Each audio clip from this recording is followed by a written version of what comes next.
Hello all, हम लोग आज गायनी के टॉपिक से शुरू करेंगे। तो सबसे पहले हमारे लिए इम्पॉर्टेंट है एम्ब्रियोलॉजी को जानना, ठीक है। तो हम लोग सबसे पहले शुरुआत कर रहे हैं गेमेटोजेनेसिस में हम लोग बात करेंगे स्पर्मेटोजेनेसिस की और oogenesis की, स्पर्म्स का और ओवा का, ठीक है। इनका हम लोग देखेंगे कि कैसे कैसे बनते हैं। सबसे पहले बात करेंगे कि गेमेटोजेनेसिस में जो सबसे पहले कॉमन चीज़ें होती है ना, पहले उनकी बात कर लेते हैं।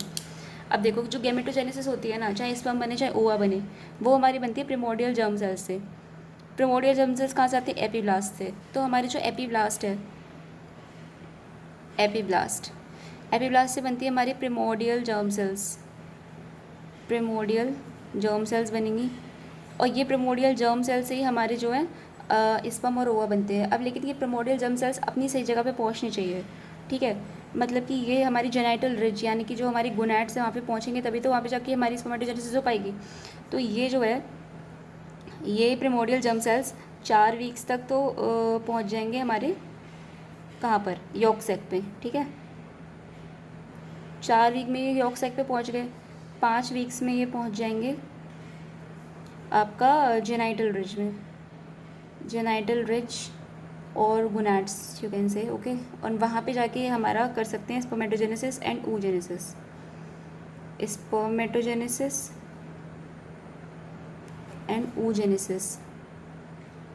ठीक है। अब ये जो प्रिमोर्डियल जर्म सेल्स हैं, इनके बारे में ख़ास बात क्या होती है? ये जो प्रिमोर्डियल जर्म सेल्स हैं, इसके बारे में ख़ास बात ये होती है कि ये जो है हमारी प्लूरीपोटेंट सेल्स होती हैं, and these can give rise to all 3 layers, ठीक है। ऑल 3 लेयर्स को ये बना सकती हैं। तो ये अगर कहीं गलत जगह पे पहुंच गई, इसकी जगह पे अगर ये जेनेटल रिज की जगह कहीं और पहुंच गई, तो इससे हमारा टेराटोमा भी हो सकता है। टेराटोमा सबको मालूम ही है क्या होता है। टेराटोमा क्या होता है? मतलब सारी 3 जर्म सेल्स का इन्वॉल्वमेंट जिस ट्यूमर में होता है वो टेराटोमा होता है। तो ठीक है, अब ये किस किस जगह पे जा सकते हैं? इनके अलावा अगर ये पहुँच गए, अगर ये नेक रीजन में पहुँच गए, then it can give rise to oropharyngeal teratoma,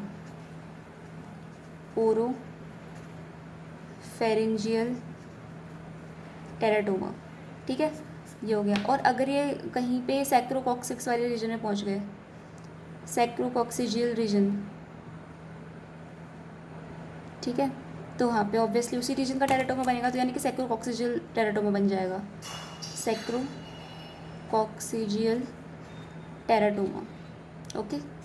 ये हो गया आपका, ये बन गया हमारा किस तरह से हमारी ये जो प्रिमोर्डियल जर्म सेल्स है वो हमारी अपने अपने रिस्पेक्टिव एरिया में पहुँचेंगे, यानी कि जेनाइटल रिज में पहुँचेगी।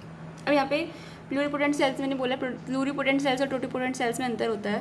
प्लूरीपोटेंट सेल्स वो होती हैं जो सारी 3 लेयर्स को मतलब बना सकती हैं, और टोटीपोटेंट सेल्स वो होती हैं जो कि एम्ब्रियो और एक्स्ट्रा एम्ब्रियोनिक स्ट्रक्चर्स को बना सकती है, ठीक है। तो there is a difference between pluripotent and totipotent cells. और जो जब हमारा फर्टिलाइजेशन हो जाता है तो जाइगोट बनता है, जाइगोट से क्लीवेज होते हैं। तो जब हमारी 8 सेल स्टेज बनती है, तब तक उसमें जितनी भी सेल्स होती हैं वो सारी की सारी टोटीपोटेंट सेल्स होती हैं। तो यहाँ पर मैं ये बात भी लिख देती हूँ, all cells are totipotent cells up to 8 celled zygote stage, ठीक है। ये हो गया। अब देखो, अब हमें ये तो सबको मालूम ही है, 11th-12th में पढ़ते हैं कि माइटोसिस जो होता है हमारा, जब मतलब डिवाइड करता है माइटोसिस के थ्रू अगर कोई सेल, तो उसमें जो क्रोमोसोम नंबर रहता है वो सेम रहता है। और अगर मियोसिस होता है तो मियोसिस 1 में क्रोमोसोम नंबर हाफ हो जाता है, एंड मियोसिस 2 में क्रोमोसोम नंबर सेम रहता है, ठीक है। और सेल डिवीजन के डिफरेंट फेजेस क्या होते हैं? Prophase, metaphase, anaphase and telophase. ये तो सबको मालूम ही है, ठीक है। ये हो गया। तो ये जो हमारी टाइमलाइन थी उसमें हमने क्या पढ़ा कि ये 4 वीक्स, 3 से 4 वीक्स कह लो, 3 से 4 वीक्स जो है ये यॉक सैक में जाता है। फिर उसके बाद में ये 5th वीक तक कंप्लीट हो जाता है, इसका माइग्रेशन ये जेनेटल रिज में जा चुका होता है, ठीक है। 5 वीक्स में इसका ये कंप्लीट हो चुका होता है, ठीक है। ये हमारी हो गई। अब देखो, अब हम इनकी अलग अलग बात करेंगे कि स्पर्म्स कैसे बनते हैं, स्पर्म्स कैसे बनेंगे और हमारा ओवा कैसे बनेगा, ठीक है। स्पर्मेटोजेनेसिस और oogenesis की हम अलग अलग बात करेंगे। तो इस वीडियो में बता रही हूँ स्पर्मेटोजेनेसिस ओनली, ठीक है। तो पहली जो चीज़ है हमारी स्पर्मेटोजेनेसिस,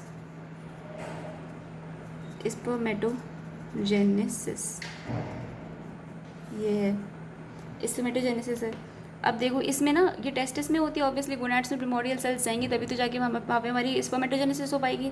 तो फिर ये हमारी साइट क्या होती है, साइट है हमारी ऑब्वियसली टेस्टिस, टेस्टिस हो गया, ठीक है। और टेस्टिस में भी क्या होते हैं, दो कंपार्टमेंट्स होते हैं, एक तो हमारे होते हैं इंटरस्टिशियल कंपार्टमेंट, इंटरस्टिशियल कंपार्टमेंट, और एक होता है हमारा सेमिनिफेरस टिब्यूल, सेमिनिफेरस टिब्यूल्स, ठीक है। तो इन दोनों में अलग अलग चीज़ें होती है। इंटरस्टिशियल कंपार्टमेंट्स में हमारी क्या होती है, इंटरस्टिशियल कंपार्टमेंट में होती है हमारी लेडिक सेल्स, लेडिक सेल्स, ठीक है। और S for seminiferous tubule, S for Sertoli cells. तो सेमिनिफेरस टिब्यूल में हमारी आई सर्टोली सेल्स, सर्टोली और सस्टेंटिकुलर सेल्स, सस्टेंटिकुलर सेल्स, ये हो गया हमारा, ठीक है। ये हमारी सेमिनिफेरस टिब्यूल्स में होती हैं। तो अब लेडिक सेल्स का काम अलग होता है, सर्टोली सेल्स का काम अलग होता है। लेडिक सेल्स के अलावा भी इंटरस्टिशियल कंपार्टमेंट में बहुत सी चीज़ होती है, लाइक फाइब्रोब्लास्ट होता है, न्यूरोवेस्कुलर टिश्यू होता है, लेकिन मेनली हमारा लेडिक सेल्स है। लेडिक सेल्स का काम क्या है, लेडिक सेल्स हमारा हेल्प करता है, हेल्प क्या करता है, लेडिक सेल से रिलीज होता है टेस्टोस्टेरोन, रिलीज टेस्टोस्टेरोन, ठीक है। और सर्टोली सेल से रिलीज होता है हमारा इनहिबिन, इनहिबिन बी, ओके। ये हमारे हार्मोन्स हो गए। लेडिक सेल से टेस्टोस्टेरोन निकलेगा और सर्टोली सेल से निकलेगा इनहिबिन बी, ठीक, ये हो गया। और क्या क्या होता है सेमिनिफेरस टिब्यूल में, एक तो सर्टोली सेल्स हो गई, एक चीज़ जो होती है दूसरी, वो है हमारी ये जो हमारी जर्म सेल्स हैं, यानी कि प्रिमोर्डियल जर्म सेल्स जो हैं, वो हमारी वेरियस स्टेजेस में दिखती है हमें, मतलब उनका वेरियस स्टेजेस ऑफ डेवलपमेंट में ये सेमिनिफेरस टिब्यूल में प्रेजेंट होती हैं। तो germ cells in various stages of development, ठीक है। ये हमारी सेमिनिफेरस टिब्यूल में मिलेगा। इसको भी मैं ग्रीन से अंडरलाइन कर देती हूँ। ये चीज़ हो गई हमारी सेमिनिफेरस टिब्यूल के बारे में। तो इंटरस्टिशियल कंपार्टमेंट देख लिया और सेमिनिफेरस टिब्यूल देख लिया।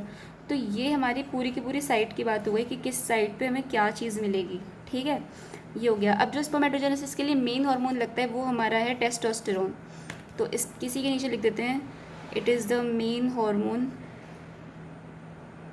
फॉर स्पर्मेटोजेनेसिस, स्पर्मेटोजेनेसिस मतलब एफएसएच और एफएसएच और एलएचपी हेल्प करते हैं, लेकिन मेन हार्मोन हमारा जो लगता है वो टेस्टोस्टेरोन है, ठीक है, ये हो गया। अभी जो सर्टोली सेल्स है ना, इनका फंक्शन क्या होता है, सर्टोली सेल्स का फंक्शन क्या होता है, ये एक तो इनहिबिन भी रिलीज़ कर रही है, यहाँ पे मैं एक लाइन ड्रॉ कर देती हूँ ताकि ये दोनों सेपरेट रहें दोनों चीज़ें, ठीक है। एक तो इनहिबिन भी रिलीज़ कर रही है, दूसरी चीज़ जो होती है सर्टोली सेल्स बनाती है हमारा ब्लड टेस्टिस बैरियर,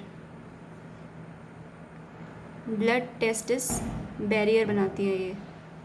तो सर्टोली सेल्स ने हमारा बना दिया ब्लड टेस्टिस बैरियर। तो इससे हमारा फ़ायदा क्या हुआ कि जो हमारे जर्म सेल्स थी वेरियस स्टेजेस ऑफ डेवलपमेंट में, अब चाहे कोई हार्मोन रिलीज़ हो या फिर कुछ भी मतलब चीज़ हो, उससे हमारा ये जो चीज़ें बन रही थी, ये जो हमारी जर्म सेल्स थी, उनके डेवलपमेंट में कोई कमी नहीं आएगी, ठीक है। तो ये जर्म सेल्स के अराउंड प्रेजेंट होता है सर्टोली सेल्स, जो कि ब्लड टेस्टिस बैरियर बनाता है। तो ये जो जर्म सेल्स है, they are unaffected by hormones and other circulatory factors, ठीक है।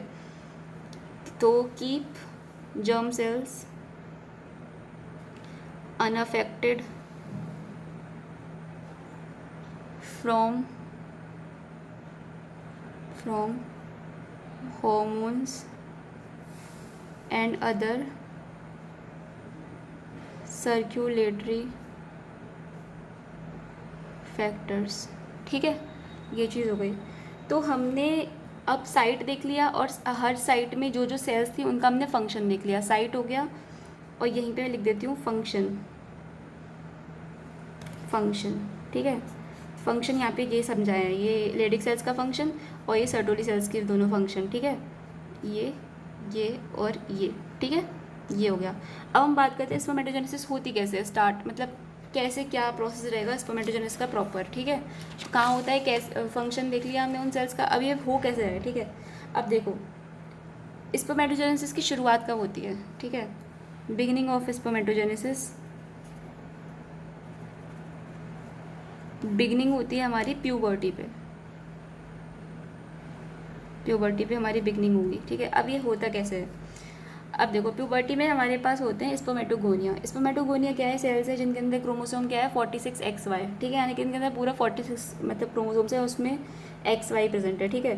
तो ये जो स्पर्मेटोगोनिया है वो हमारे दो में डिवाइड होते हैं, डार्क और पेल, डार्क और पेल स्पर्मेटोगोनिया, ओके। तो जो डार्क वाले होते हैं ना, डार्क वाले तो माइटोसिस करते रहते हैं, तो जो हमारे स्टोर्स हैं वो हमारे मतलब भरे हुए रहते हैं, स्टोर्स हमारे कभी खाली नहीं होते, तो डार्क का काम है अपना माइटोसिस करते रहना और स्टोर्स को रिप्लेनिश करना। लेकिन जो पेल वाले होते हैं, पेल वाले जो होते हैं वो माइटोसिस करते हैं और पूरा स्पर्मेटोजेनेसिस में पार्टिसिपेट करते हैं। तो हम लोग देख लेते हैं, जैसे देखो प्रिमोर्डियल जर्म सेल से हो रहा था ना सब कुछ। सबसे पहले तो प्रिमोर्डियल जर्म सेल्स, सबसे पहले तो प्रिमोर्डियल जर्म सेल्स ही आएंगी। प्रिमोर्डियल जर्म सेल्स हमारी गोनैड में पहुंच गई, and what will they do, they will form spermatogonia, ठीक है, स्पर्मेटोगोनिया। ये चीज़ हो रही है हमारी बिफोर द प्यूबर्टी, ठीक है। यहाँ पे मैं एक डैश लाइन ड्रॉ कर देती हूँ, ठीक है। ये जो पूरी प्रोसेस है वो चल रही है हमारी बिफोर प्यूबर्टी, मतलब प्यूबर्टी से पहले पहले हमारी स्पर्मेटोगोनिया बन चुके हैं, ठीक है। स्पर्मेटोगोनिया बन गया। अब स्पर्मेटोगोनिया भी होते हैं हमारे दो टाइप के, ठीक है, एक डार्क, एक होता है पेल। जो डार्क होता है उसको हम कहते हैं टाइप ए, और जो पेल होता है उसको हम कहते हैं टाइप बी, ठीक है, ये हो गया। अब जो टाइप ए वाला है इसका काम क्या है, माइटोसिस करना, माइटोसिस करता है ये। तो इससे क्या होगा, स्टोर्स रिप्लेनिश रहते हैं, स्टोर्स आर रिप्लेनिश्ड, ठीक है। एक मिनट, यहाँ पे हम लोग ये लिखना भूल गए कि इसका जो क्रोमोसोम वाला है वो कितना होता है 46XY, ठीक है। अभी तक इसमें रिडक्शन डिवीजन नहीं हुआ है, रिडक्शन डिवीजन इसमें नहीं हुआ है। डार्क में भी 46XY और वाई में भी हमारा 46XY, ठीक है। ये था हमारे स्पर्मेटोगोनिया। अब ये जो पेल वाले हैं ये हमारे पूरे के पूरे स्पर्मेटोजेनेसिस करवाते हैं। तो ये जब स्पर्मेटोजेनेसिस करवाएंगे तो ये जो पेल स्पर्मेटोगोनिया है सबसे पहले ये सबसे पहले इसका होगा माइटोसिस, ठीक है, माइटोसिस होगा। तो माइटोसिस हुआ तो हमारा बनता है सबसे पहले प्राइमरी स्पर्मेटोसाइट। ये स्पर्मेटोगोनिया था, अब प्राइमरी स्पर्मेटोसाइट, स्पर्मेटोसाइट। अब इसका क्या है क्रोमोसोम वाला नंबर, क्रोमोसोम नंबर है इसके 46XY, ठीक है। इसके भी क्योंकि माइटोसिस डिवीजन हुआ है ना, तो इक्वेशनल डिवीजन है, तो क्रोमोसोम नंबर रिड्यूस नहीं होगा, तो 46XY। अब ये जो है प्राइमरी स्पर्मेटोसाइट, इसका होता है मियोसिस डिवीजन, मियोसिस 1, मियोसिस 1। अब मियोसिस 1 हम सबको मालूम है, मियोसिस 1 इज रिडक्शनल डिवीजन। तो ये हमारे बनाएगा 2 सेल्स, ठीक है, 2 बनाएगा, मतलब 2 तो इसमें भी बन रहे थे, 2 इसमें भी बन रहे थे। एक सेल डिवाइड हुई, ये हमारी एक सेल है, ठीक है। अब माइटोसिस होगा तो 2 बन जाएंगी, ठीक है, 2 बन गई। अब हर एक सेल का मियोसिस होगा, इसका भी 46XY था, इसका भी 46XY था, ठीक है। अब इस वाली सेल का भी मियोसिस 1 होगा, इस वाली सेल का भी मियोसिस 1 होगा, तो हमारे पास 4 बन जाए, हमारे पास क्या बन जाएंगी, 4 सेल्स। पहले इसकी बात, ये 2N है, ठीक है, ये भी 2N है, ठीक, 2N 2N, ये चीज़ हो गई। अब हम जो चीज़ लेके चल रहे हैं ना, अब पहले हम एक प्राइमरी स्पर्मेटोसाइट को लेके चल रहे हैं अब आगे से, ठीक है। अभी हम इसको कर देते हैं साइड, इस वाले को हमने कर दिया साइड, अब हम इसको लेके चल रहे हैं। अब इस एक प्राइमरी स्पर्मेटोसाइट का मियोसिस 1 डिवीजन होगा, तो हमारे पास 2 सेल्स आएंगी, और वो भी कैसी आएंगी, 2 सेल्स आएंगी, वो भी N, एक होगी 46X और एक होगी एक होगी 23X, एक होगी 23Y, ठीक है, 22+X और 22+Y भी बोल सकते हो इसको, ठीक है। तो ये हो गया हमारा मियोसिस 1, और ये जो सेल्स बन रही हैं इसको हम कह रहे हैं सेकेंडरी स्पर्मेटोसाइट। मियोसिस 1 के बाद बन गए हमारे सेकेंडरी स्पर्मेटोसाइट। अब जो होगा मियोसिस 2 डिवीजन होगा, ये वाली सेल का भी, ये वाली सेल का भी। तो मियोसिस 2 तो इक्वेशनल डिवीजन है, तो इससे 2 सेल्स बनी और इससे भी हमारी 2 सेल्स बनी, ठीक है। एक ये बन गई, एक ये बन गई, एक ये बन गई और एक ये बन गई, ठीक है। और सबका नंबर है N N N N N। ये हमारा क्या था, मियोसिस 2, ठीक है। ये जो बन रही है ना हमारे मियोसिस 2 के बाद, उसको हम कहते हैं spermatids. All these are spermatids, spermatids हुआ है, ठीक है। अब इन स्पर्मेटिड्स का होगा स्पर्मियोजेनेसिस। स्पर्मियोजेनेसिस होगा तो हमारे बनेंगे स्पर्मेटोजोआ, ठीक है। स्पर्मियोजेनेसिस क्या होता है? स्पर्मियोजेनेसिस होता है हमारा डिफ्रेंशिएशन। ओके, तो डिफ्रेंशिएशन होगा तो ये बन जाएंगे हमारे स्पर्मेटोजोआ। ये जो होती है ना स्पर्मेटिड्स की स्पर्मेटोजोआ में ट्रांसफॉर्मेशन, इसको ही हम स्पर्मियोजेनेसिस कहते हैं। और मतलब हाँ, इतनी बात बहुत है। तो इसका होगा स्पर्मियोजेनेसिस इन सब का, ठीक है। तो हमारे पास आएंगे स्पर्मेटोजोआ। ऐसे मैंने बनाए 4 सेल्स, ये हो गया। ये हमारी प्रोसेस का नाम क्या है? स्पर्मियोजेनेसिस। और बन क्या रहा है? स्पर्मेटोजोआ, ठीक है। तो transformation of spermatid to spermatozoa is called as spermiogenesis, okay. पर ये वाली सेल्स अभी भी फर्टिलाइज नहीं कर सकती है, ठीक है। तो पहले भी इतनी बात जानो स्पर्मेटोजोआ तक क्या क्या हुआ है। प्राइमरी स्पर्मेटोसाइट थी। अब एक प्राइमरी स्पर्मेटोसाइट से कितने स्पर्मेटोजोआ बन रहे हैं? 4 बन रहे हैं। तो 2 से कितने बनेंगे? 8 बनेंगे, ठीक है। ये चीज़ें हमारी मेन जानने की। ये मतलब 11th-12th में भी सेम एंट्रेंस में ऐसे क्वेश्चंस आते हैं, तो ये तो सबको मालूम ही होगा, ठीक है। हाँ, तो ये जो स्पर्मेटोजोआ बन गए हमारे, स्पर्मेटोजोआ जो बन गए, अब ये जो है हमारा भी इमोटाइल है, इसमें भी मोटिलिटी नहीं आई है। तो ये जो स्पर्मेटोजोआ है इनका होगा स्पर्मिएशन, ठीक है। सबसे पहले तो स्पर्मेटोजोआ आए। स्पर्मेटोजोआ ये जो है हमारे, ये जो स्पर्मेटोजोआ है हमारे, ये रिलीज हो जाते हैं सेमिनिफेरस ट्यूब्यूल के ल्यूमन में। So released into the lumen of seminiferous tubule. Seminiferous tubules के ल्यूमन में ये रिलीज हो गए। फिर इनका होगा स्पर्मिएशन। स्पर्मिएशन मतलब कि इन्होंने गेन करी मोटिलिटी, ठीक है। इसमें टेल आ गई इनकी। Tail comes first into the lumen followed by the head of the sperm. मतलब कि स्पर्मिएशन का मतलब क्या है? Tail comes into the lumen first and then head comes into the lumen.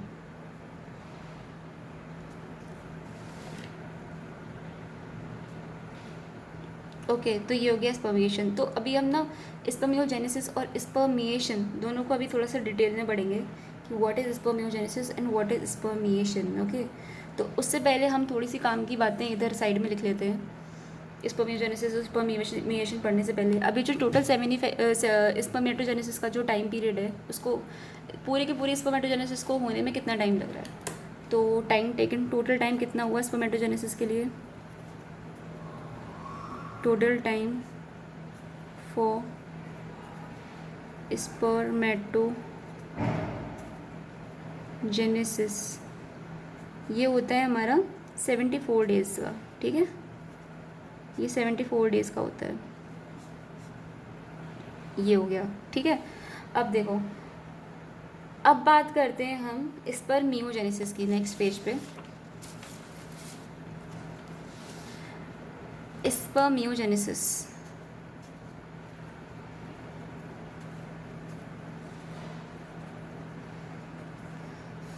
अब ये तो हमको मालूम ही है कि सेकेंडरी स्पर्मेटोसाइट से हमारा स्पर्मेटिड्स बने थे, और जब वो स्पर्मेटिड्स स्पर्मेटोजोआ में कन्वर्ट हुए थे तो उसको हम कह रहे थे स्पर्मियोजेनेसिस। तो डेफिनेशन लिख लेते हैं, process of conversion of spermatids into the spermatozoa.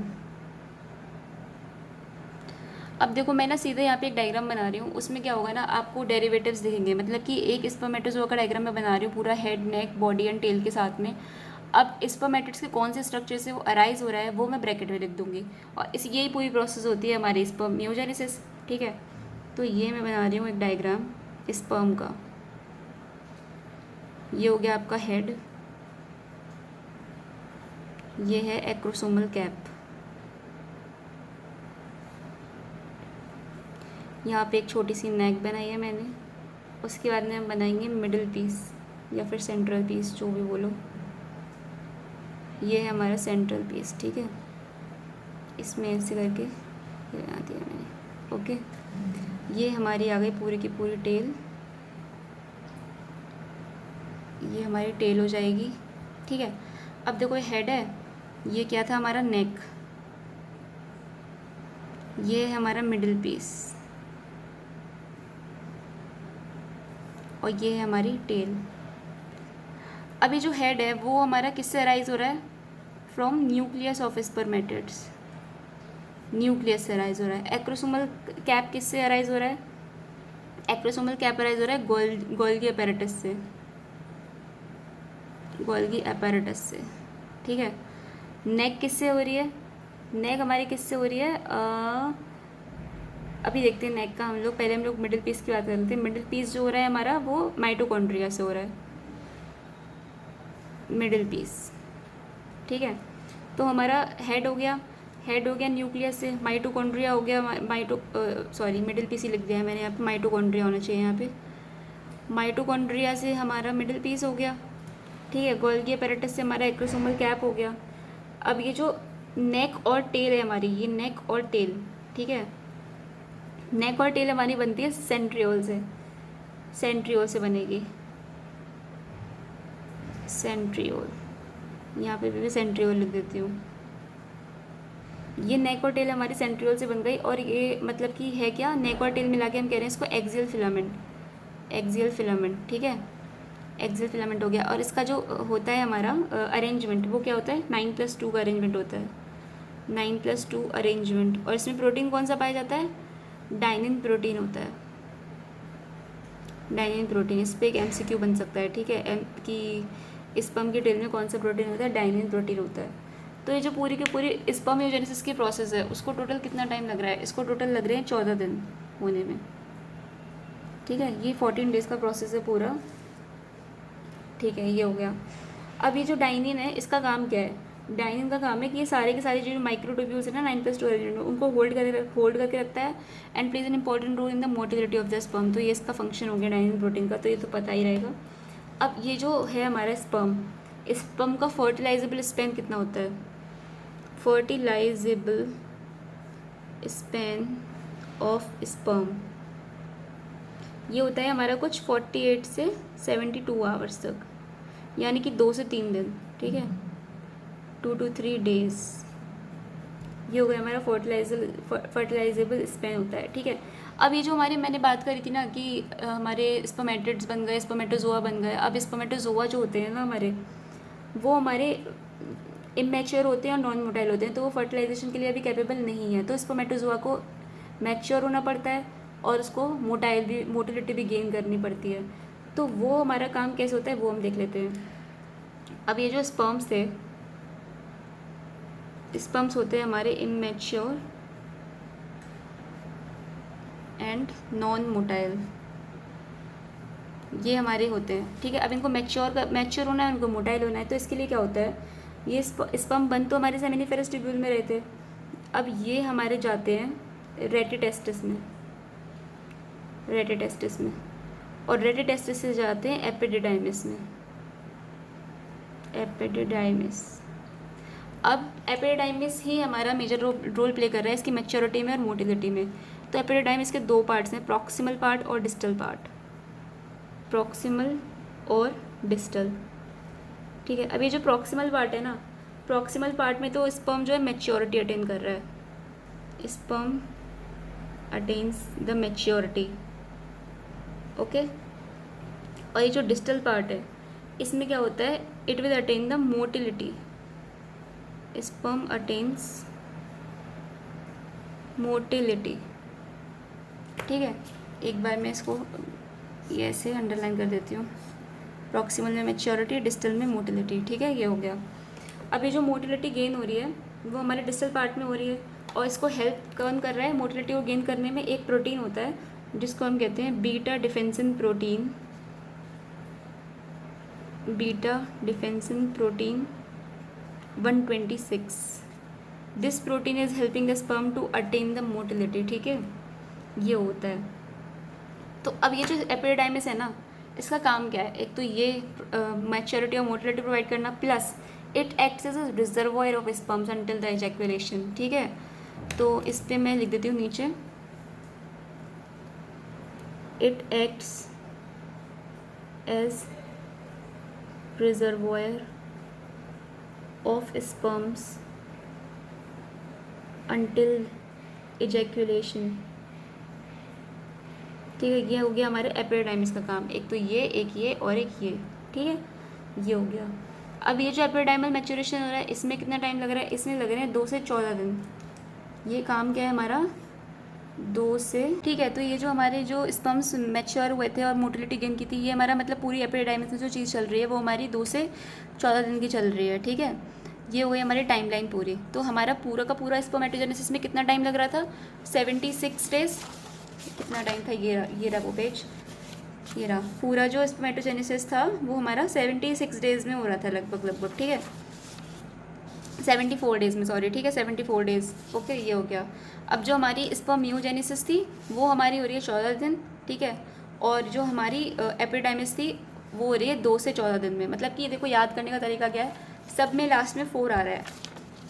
70 तो सबको याद रह जाता है, लेकिन 4 है, 6 है, 2 है, ये नहीं याद रहता। तो देखो, सब में 4 आ रहा है। 74 days, 14 days and 2 to 14 days. ठीक है, ये हमारा हो गया स्पर्मेटोजेनेसिस। अब एक चीज़ और रह जाती है, बस एक लास्ट चीज़ जो रह गई है वो होती है हमारी कैपेसिटेशन। तो कैपेसिटेशन, ठीक है, कैपेसिटेशन। अब ये जो हमारे जो स्पर्म्स एपिडाइमिस में बने हैं वो मैच्योर हैं, मोटाइल हैं, लेकिन अभी भी ये ओवम को फर्टिलाइज नहीं कर सकते हैं। तो ये जो कैपेसिटेशन होती है ना, ये स्पर्म्स को इस लायक बनाते हैं कि वो ओवम को फर्टिलाइज कर पाए। और ये हमारी जो कैपेसिटेशन की प्रोसेस होती है वो मेल में नहीं होती है, वो फीमेल जेनिटल ट्रैक्ट में होती है, फीमेल रिप्रोडक्टिव ट्रैक्ट में होती है, सर्विक्स में। ठीक है, तो जो कैपेसिटेशन होता है उसके बाद में स्पर्म्स जो होते हैं हाइपर मोटाइल हो जाते हैं। हाइपर मोटाइल हो जाते हैं तो फिर क्या होगा? मतलब देखो, एक तो मोटिलिटी है, मोटिलिटी हो रही है distal part of the epididymis में, और जो हाइपर मोटिलिटी है वो हो रही है सर्विक्स में। ठीक है, फीमेल रिप्रोडक्टिव ट्रैक्ट में। ओके, ये हो गया। तो ये फिर हमारे हाइपर मोटाइल हो जाते हैं, तो फिर जो स्पर्म्स है वो हमारे ओवा को फर्टिलाइज कर सकते हैं। अब इसकी कुछ टाइमलाइंस हैं वो हम अभी लिखेंगे। पहले तो ये लिख लेते हैं कि स्पर्म्स जो होते हैं, कैपेसिटेशन क्या होती है? फाइनल स्टेप होता है, final step which makes sperms capable of fertilising ovum. Okay, ये हो गया। इसको हम कहते हैं कैपेसिटेशन। और ये हो का रही है, साइट क्या है इसकी? Female reproductive tract, female reproductive tract also called, मतलब ऑल्सो कॉल्ड नहीं, मतलब फीमेल रिप्रोडक्टिव ट्रैक्ट में भी सर्विक्स के अंदर। ठीक है, ये हो गया। इसको मैं हाईलाइट कर दी हूँ, सर्विक्स। तो इससे होता क्या है? स्पर्म्स क्या हो जाते हैं? Hyper motile. स्पर्म्स हो जाते हैं हाइपर मोटाइल। ओके, ये हो गया, हाइपर मोटाइल हो गया। अब ये जो कैपेसिटेशन है, इसको पूरा टोटल टाइम कितना लग रहा है? टोटल टाइम इसको लग रहे हैं 6 to 8 आवर्स। अब ये दिनों की बात नहीं रही, ये 6 to 8 आवर्स में काम इसका ख़त्म हो जाता है। 6 to 8 आवर्स में कैपेसिटेशन हो जाता है।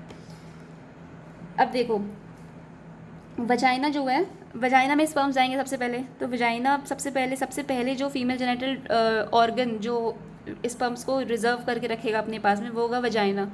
तो वो कितनी देर तक रिजर्वॉयर की तरह काम करता है? 2 घंटे के लिए।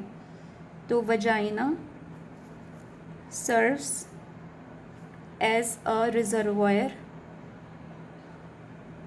Of sperms for 2 hours.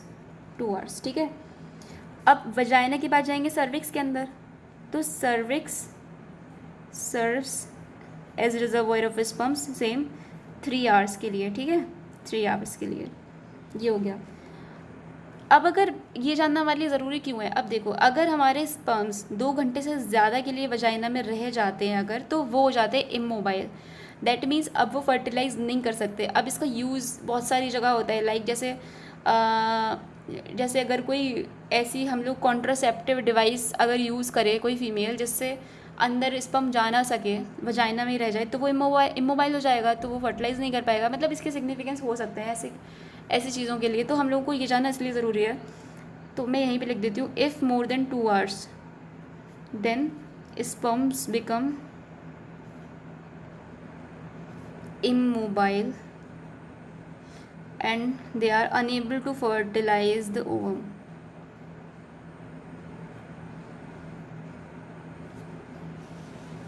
ठीक है, लेकिन अगर ये फर्टाइल मतलब अगर ये इसका ठीक चलता है, कैपेसिटेशन प्रॉपर होता है, तो ये जाके इस ओवा के साथ फ्यूज़ कर सकता है, जाइगोट बना सकता है। ठीक है, तो अब हम पूरी साइकिल जो नेक्स्ट वीडियो में पढ़ेंगे वो होगी ओवम की। ठीक है, ओवम की साइकिल पढ़ेंगे, ओवम बनेगा और स्पर्म की हम पढ़ चुके हैं। फिर उसके बाद में हम पूरा फर्टिलाइजेशन से शुरू करेंगे कि कैसे हमारा जाइगोट बन रहा है, कैसे हमारी फर्दर क्लीवेज हो रही है, कैसे हमारा एम्ब्रियो फेटस बन रहा है। Okay, thank you so much.